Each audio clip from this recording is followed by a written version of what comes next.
Hello good morning જય Shri Krishna Radhe Radhe welcome back to my channel તો રોજની જેમ ભાઈ ઘરનું કોમ બોમ પાલીને તમારી અસુવિધા તૈયાર થઈ ગઈ છે. રોજ એકનો એક કોમ હોય છે ભાઈ, પણ હવે થોડો ટાઈમ નહીં પછી એવું નહીં હોય. તો હજી 10 સાડા 10 વાગ્યા છે અને હું એ છે ને દાળ મૂકી છે ભાઈ, કેમ કે આજ દાળ ઢોકળી બનાવવાની છે ભાઈ અમારે, એટલા માટે. અને ઘેર કોઈ નહીં, હું એકલી છું આજે, કારણ કે મારા અલ્પેશને ભાઈ આજે ટોકા તોડાવવાના હતા, તો એટલા માટે એરિયા જશે મહેસાણા જશે ટોકા તોડાવવા માટે. મને મારે જવું હતું, પણ પછી અમારે બે થોડી એક ઝઘડો થઈ ગયો ભાઈ, હસબન્ડ અને વાઈફ વચ્ચે ભાઈ આવું થોડું રહેવાનું, તો થોડું બોલવાનું થયું. તો પછી મેં તમે જો મામે નહીં આવ્યું, તો એરિયા જશે હવે ટોકા તોડાવવા માટે. અને હવે તો હવે આજ જે દાળ થાય એટલે પછી આપણે દાળ ઢોકળી બનાવવાની તૈયારી કરીએ. તો 2 લોટ બનશું, એક મસાલાવાળો લોટ બનશું અને એક સાદો લોટ બનશું. તો આજે તમને હું બતાવું દાળ ઢોકળીની રેસીપી મારી સ્ટાઇલમાં. યસ, અશ્વિનાની સ્ટાઇલમાં તમે જોશો દાળ ઢોકળી. અને હા, આ હું તમને મારા સસરાનો ફોટો બતાવું. આ મારા સસરા હી ભાઈ જો, ઓકે, આ મારા સસુરજી છે. અને આ મારું મંદિર છે. હું તો મારું ઘર થોડું મોટું મોટું બતાવી દઉં. આ મારા મોટા ભાઈ યુવાનો રૂમ છે, આ યુવાનો રૂમ છે ભાઈ, ઓકે. અને આ ભાઈ મારો રૂમ છે, માપનો હું જેનો હું, આ મારો રૂમ છે. અને આ છે અમારા ઘરના પાછળનું છે બધું. અને તમારી અશ્વિના 24 કલાક એકણ જ હોય છે. અને બીજું જો એકણમી છે ને, આ જુઓ ચોખા ભાઈ ચારી અને મૂક્યા છું, અને ખાલી હવે જોવાના છું, ચોખ્ખા કરી અને ડબ્બામાં ભરી દેવાના છું ભાઈ, એટલે બગડું ના. અને બીજું આ તમે જુઓ છો આ વરિયાળી, આ ઉપર ભાઈ વરિયાળી પાથરેલી છે, તો એ મસન ખાશે બધો ભાઈ બાવો થઈ જશે. તો આજે મને ટાઈમ મળશે ને તો આની થોડી અમારે સાફ સફાઈ કરવી છે, બાવો પાડી દેવો છે, કારણ કે પછી ભાઈ કોઈક મહેમાન આવે ને તો ખરાબ લાગે. તો એટલા માટે આ થોડું આવું કર્યું છે. ચલો હવે વધારે વાર કર્યા વગર ભાઈ આપણે ફટાફટ દાળ ઢોકળીની તૈયારી કરીએ. જો દાળ ઢોકળી બનાવવા માટે હવે એક દાળ ભાઈ મારી થઈ છે. ખાવાવાળા અમે 3 જણા છીએ, એટલે માપની બનાવી છે. એક આ લીધો છે અમે રોટલી બનાવવા માટેનો લોટ, અને ઓઇલ લીધો છે અમે ઢોકળી બનાવવા માટેનો લોટ. તો પહેલાં આપણે આયરો લોટ બનશું, આમાં થોડા મસાલા નાખવાના છે એટલા માટે. તો પહેલાં આપણે આયરો બનાવી લઈએ. ઓકે, તો ભાઈ મારા હે ને મોબાઈલ સ્ટેન્ડ હતું, પણ જે દિવસે અમે પેલું બ્યુટી પાર્લરનું પેલું તૈયાર થવા જતો ને, તો એક ઠેલીમાં રહી ગયું, અને સ્ટેન્ડ છે ને અમારા કલ્પેશભાઈ પાસે પડ્યું છે. તો એટલા માટે અમે હોમવાળે ડબ્બા ઉપર મૂક્યો. તો ઓકે, પહેલાં આપણે નાખશું લોટમાં મરચું સહેજ, ઓકે મરચું. પછી નાખશું હળદર,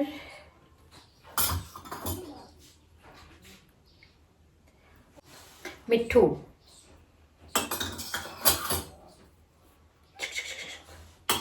થોડું એક જીરું નાખી દેવું, ધાણા જીરું પાવડર છે તો એ આપણે અંદર નાખી દઈશું.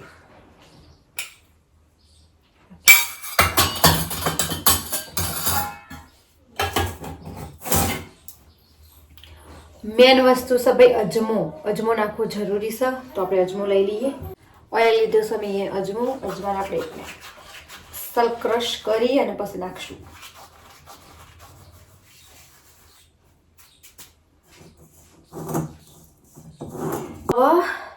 હવે કશું નહીં ભાઈ, થોડું તેલ નાખીને હું ભાઈ લોટ બાંધી લઉં છું. Okay,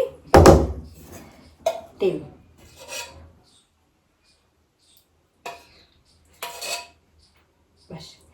okay. તો જો બધી જ વસ્તુ મેં તૈયાર કરી લીધી છે, મતલબ જુઓ એકણ આયરો દાળ ઢોકળી માટેનો મસાલાવાળો લોટ, ઓકે, એકણ તૈયાર કરીને મૂક્યો. એકણ આપણો સાદો લોટ મેં બાંધીને મૂક્યો છે. અને આ રહી આપણી દાળ જે મેં છાનિયા ભાઈ બફાવા મૂકી દીધી, બફાઈ જઈ છે. કોણ હતું? હા, અને જો એકણ તપેલીમાં ભાઈ મેં હવે લસણ નાખી દીધું છે કૂટીને. તો અને અંદર આપણે તેલ નાખશું અને દાળને વઘારવાનું ચાલુ કરીએ. ચલો ઓકે ભાઈ, જો તેલ નાખ્યું હતું તો લસણ હવે થોડું ગોલ્ડન જેવું થાય ને ભાઈ એટલે આમાં આપણે નાખશું ડુંગળી. આ મીઠી લીમડાના પાંદા છે, તેજપત્તા અને જીરું લીધું છે. ફોકસ ચલો વાંધો નહીં.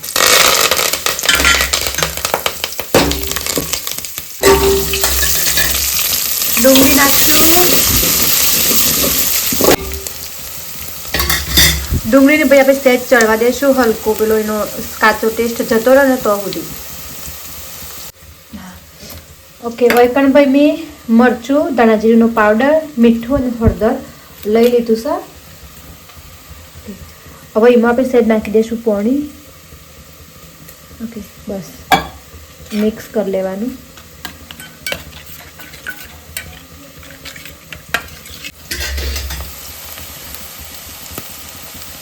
ડુંગળી ભાઈ હજી ચડી નહીં, થોડી ચડવા દઈશું હજી. ડુંગળી આપણી ફર્સ્ટ ક્લાસ જો ચડી જઈશે ને, હવે આવી રહ્યું એમાં નાખી દઈશું.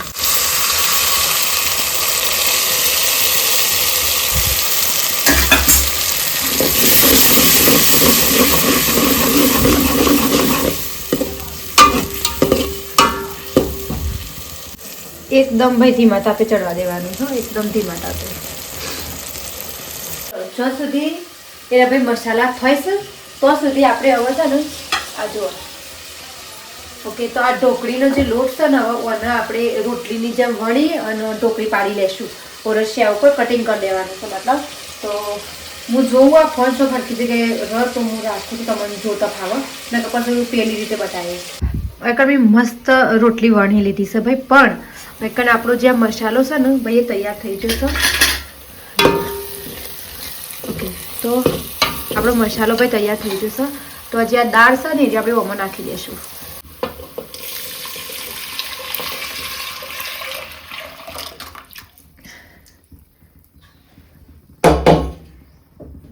ઓકે, હવે મિક્સ કરી લેશું. જો દાળ હજી પાતળી છે પણ આને આપણે ભાઈ હવે ફૂલ ગેસ રાખીને ઉકળવા દઈશું. અને આપણે ઢોકળી પાડીએ હવે. ભાઈ મને એટલી સખત શરદી થઈ જશે ને તમે જુઓ તો વાત ના પૂછો.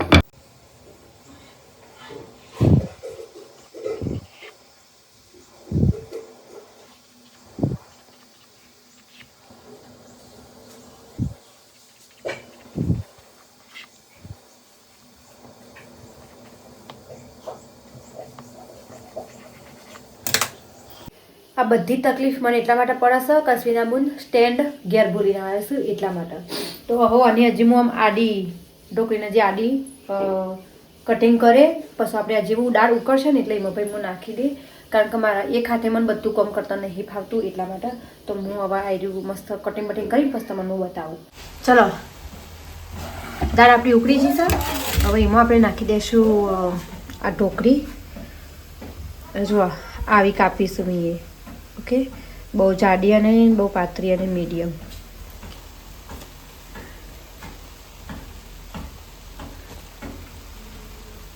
મતલબ બધી આમાં નાખી દેવાની પણ એક એક કરીને નાખશું ભાઈ.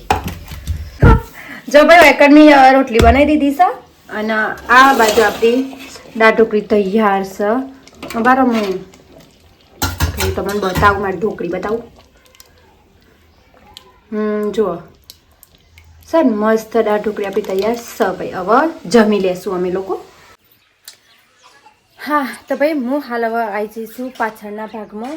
આ જે દેખાય છે ઓના ભાઈ બાવા પાડવા છું તો હું હાલ પાછળ આવી જઈશું.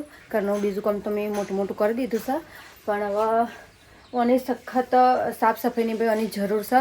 તો હું મોટો મોટો ભાઈ બાવા પાડ દઉં. પહેલાં માથું બાથું બંધી કાઢીએ ન કર પછી હું કહેવાય પેલું શિયાટો ઉપર પડશે એટલા માટે. તો આ બધું મેં બંધી લીધું છે ભાઈ. અરે આપણી હંજવારી અને આ બધું છે ને હું રાગ રાગ જ ઝાટકી લઉં તો છે ને આવી રીતે પાછળના કેમેરાથી તમને બતાવું કે હું કઈ રીતે ઝાટકું છું.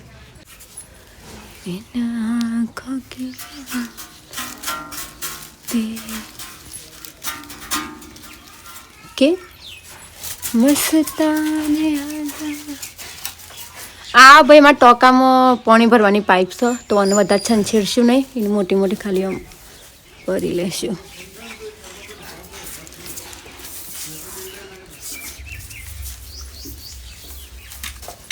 આ લાઇટનું વોર્ડ. અમુક વસ્તુઓને વધારે નહીં અડું ભાઈ. લાઇટનું બાઇટનું હશે ને તો હું ચોંટી રહી શક.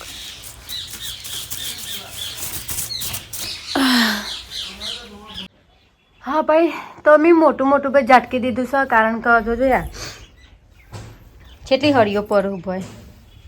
બાવા કરતાં તો હળીઓ વધારે પડું છું. તો આ બધું મેં જુઓ કે ખૂણે ખૂણા બધા મેં ઝાટકી દીધા છે. આ બધી વરિયાળી ભાઈ કાળી થઈ જશે, કારણ કે કદાચ મને એવું લાગે છે પહેલાં એક આવ્યો રોતો હશે, મતલબ આ બાજુ તો જેના લીધે આ પત્ર મતલબ સોરી આ વરિયાળી ભાઈ કાળી થઈ જશે. આ જોજો બધું જેવું હળીએ જશે. જુઓ મેં મસ્ત ફર્સ્ટ ક્લાસ ભાઈ જો કચરા વચરા વાળીને ચોખ્ખું કરી દીધું છે. થઈ ગયું ક્લીન. હા હવે છેલ્લું કોમ છે ભાઈ, અને એ સાઈડ્યું આ ચોખા છે ભાઈ, તો આને સાફ કરવાના છે. હજુ થેલીમાં પડી રહેતા તો મેં વિચાર્યું કે આને સાફ કરીને પછી ડબ્બામાં પર દઉં. તો એમ કહેતી હતી બધી સાફ સફાઈ ભાઈ હવે થઈ જશે ફાઇનલી. હવે મને શાંતિ થઈ. આ મને બાવા દેખાતો હતો ને તે રગવા થતો હતો.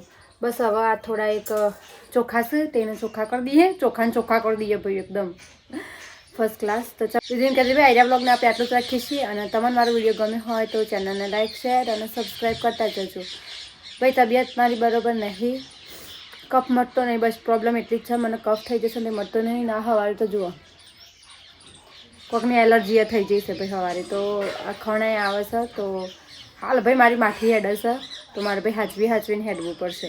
તો ચલો આવજો, તમે તમારું ધ્યાન રાખજો અને મને વિડીયોમાં કમેન્ટ કરતા જજો કે તમને મારો વિડીયો કેવો લાગે છે. આવજો, રાધે રાધે.